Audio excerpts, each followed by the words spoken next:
Assalamualaikum warahmatullahi wabarakatuh. Di sini saya memilih Presiden SBY untuk UAS kepemimpinan. Nah, topik yang akan dibicarakan yaitu sejarah kepemimpinan, hal besar yang dibuat selama memimpin, prestasi kepemimpinan selama menjabat, kontroversi selama memimpin, gaya kepemimpinan, dan teladan kepemimpinan. Nah, sejarah kepemimpinannya yaitu beliau bernama Susilo Bambang Yudhoyono, lahir pada 9 September 1949 di Pacitan, Jawa Timur. Nah, pendidikan beliau Akademi Angkatan Bersenjata Republik Indonesia (AKABRI) dan SMA Taruna Nusantara di Magelang. Karir militer beliau yaitu Jenderal TNI, Menteri Pertambangan dan Energi di tahun 1999 dan pendiri Partai Demokrat. Pada masa jabatannya, SBY fokus pada pengembangan infrastruktur, meningkatkan kualitas pendidikan, dan meningkatkan kesejahteraan rakyat. Nah, kedua, sejarah kepemimpinan.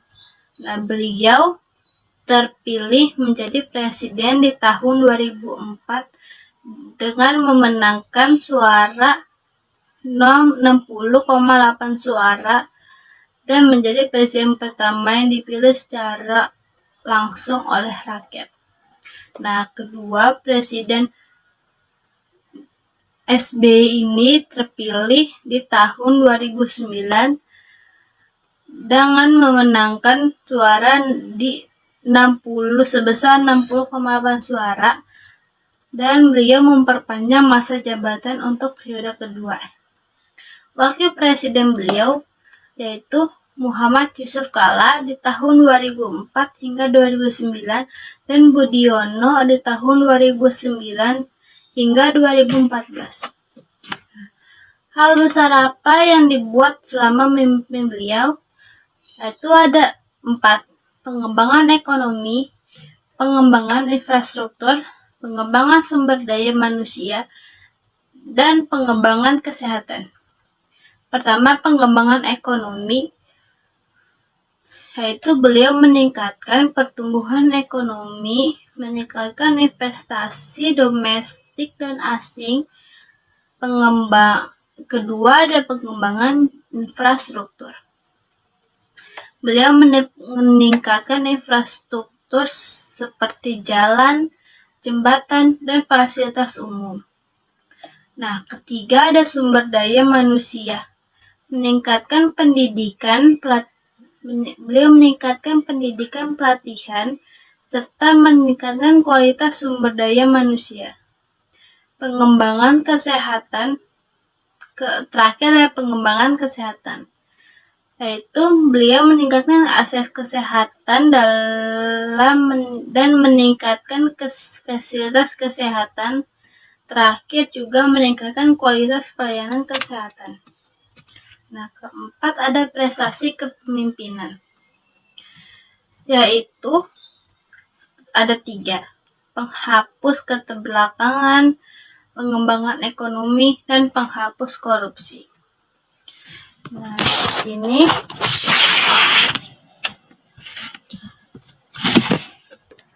yang pertama, penghapus keterbelakangan.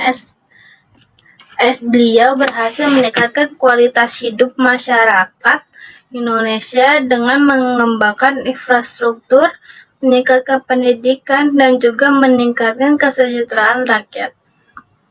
Kedua, ada peningkatan ekonomi. Beliau berhasil meningkatkan pertumbuhan ekonomi Indonesia dengan mengembangkan sektor-sektor strategis seperti industri, pertanian, dan juga periklanan. Ketiga, ada penghapusan korupsi. Beliau berhasil menghentikan korupsi di Indonesia dengan mengembangkan sistem pengawasan yang lebih efektif dan meningkatkan transparansi dan pengelolaan keuangan negara. Kontroversi selama memimpin ada 3, yaitu keterbelakangan ekonomi, korupsi, dan juga pengelolaan keuangan.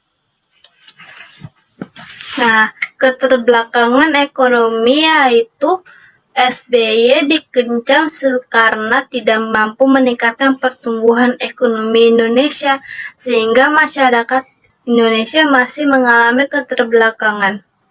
Nah, kedua itu korupsi. Tapi SBY ini dikecam karena tidak mampu menghentikan korupsi di Indonesia, sehingga korupsi masih menjadi masalah besar di negara ini. Dan ketiga ada pengelolaan keuangan.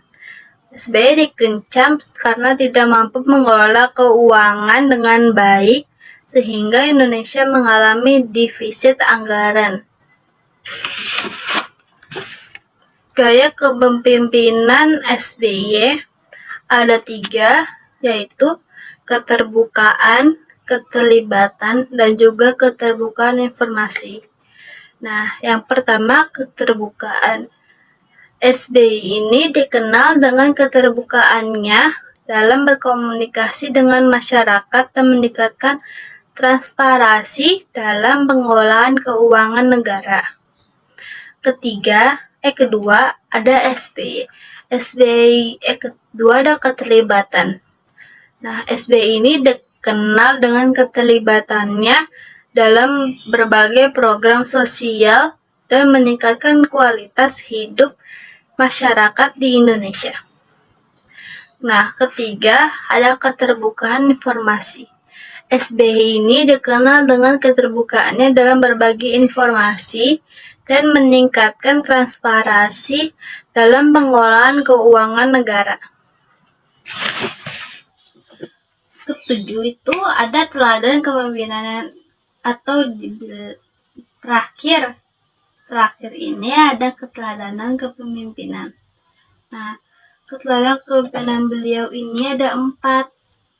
Pertama, stabilisasi politik. Beliau meningkatkan stabilitas politik, mengurangi konflik, dan meningkatkan koordinasi antar lembaga. Kedua, ada pengembangan ekonomi. Beliau ini meningkatkan pertumbuhan ekonomi, meningkatkan investasi domestik dan asing. Nah, ketiga ada pengembangan sumber daya manusia. Beliau juga meningkatkan pendidikan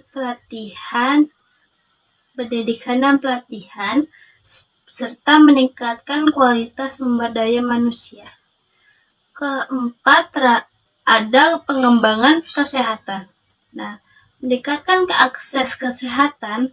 Beliau juga meningkatkan akses kesehatan, meningkatkan fasilitas kesehatan, dan juga meningkatkan kualitas pelayanan kesehatan. Dengan demikian, Susilo Bambang Yudhoyono menunjukkan bahwa sebagai seorang pemimpin, ia dapat meningkatkan kualitas hidup